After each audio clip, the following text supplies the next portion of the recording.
This chart represents the historical standard for measuring vision. For decades, clinical measures like visual acuity and visual fields have been the primary tools used to determine how well a person can see. Under the traditional World Health Organization thresholds, a patient is considered legally blind if their best corrected visual acuity falls below 6/120, or if their visual field narrows to 10 degrees or less around central fixation.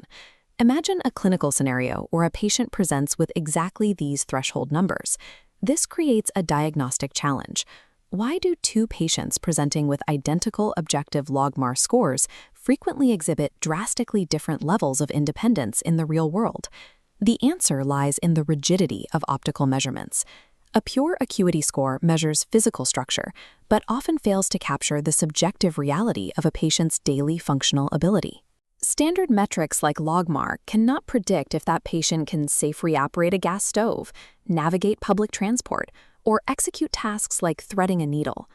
Clinical experience suggests that objective optical metrics are insufficient for predicting real-world outcomes. To understand a patient's true independence, the examination requires a different perspective.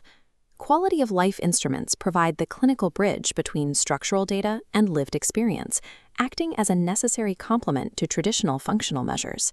The National Eye Institute Visual Function Questionnaire, or the NEI-VFQ, has become a recognized tool for this specific assessment.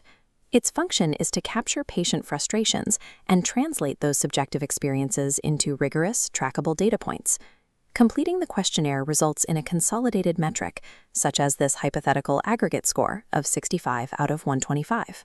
By assigning a specific value to subjective struggle, clinicians can begin to prioritize the specific visual tasks a patient values most, alongside the management of their pathology.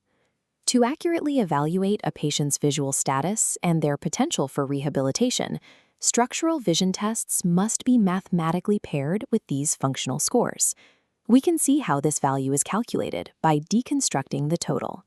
The final score is constructed from 25 individual data points. The NEI-VFQ is an engineered 25-item instrument where each item represents a distinct daily challenge faced by the patient. To quantify these challenges, the instrument uses a 5-point Likert scale as its scoring engine. This slider illustrates the scoring mechanic. A rating of 5 indicates the patient experiences no difficulty with a given task. At the opposite end, a rating of 1 indicates the patient experiences great difficulty in performing that same operation. Patients self-rate their perceived level of difficulty using this 5-point scale for every one of the 25 distinct items. Standardizing emotional and practical complaints onto a mathematical scale allows clinicians to track the progression of functional vision loss with the same rigor as an acuity chart. This radar chart demonstrates how those 25 items are organized into 4 distinct dimensions, allowing practitioners to isolate specific areas of impairment. The first dimension measures distance vision, mobility, and lighting. This section evaluates the difficulty a patient experiences when navigating unfamiliar spaces, recognizing steps, or coping with severe glare or dim illumination. The second dimension focuses on adjustment. This metric tracks psychological adaptation, evaluating how the impairment affects a patient's mood and overall confidence levels. Because vision loss is a personal experience, tracking this psychosocial adaptation is critical to predicting the likelihood of rehabilitation success. The third dimension measures reading and fine work.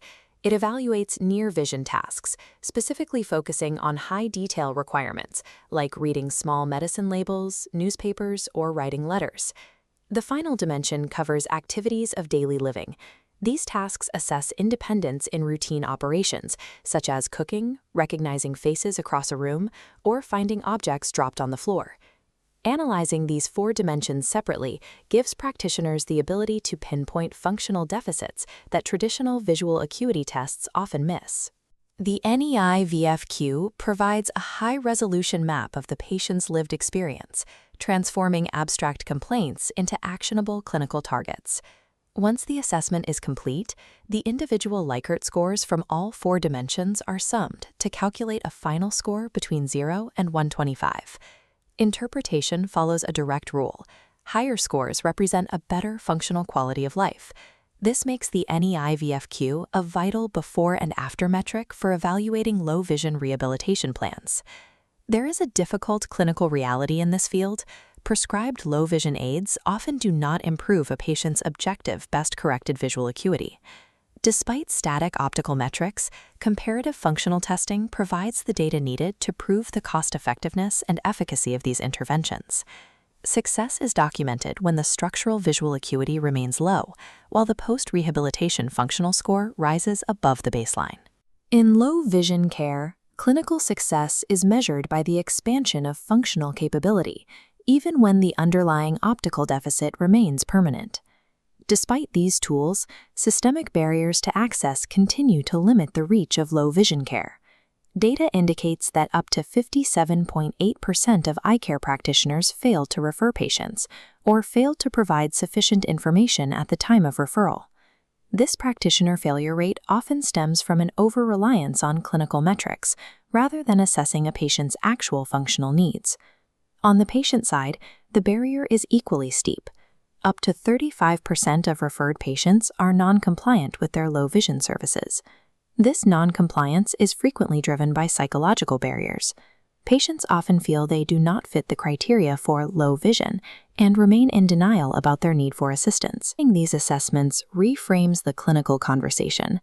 It pivots the dialogue away from a diagnosis of loss and turns it into a roadmap for recovery. This creates a psychological shift, moving the focus away from the stigma of blindness and toward the practicality of maintaining independence.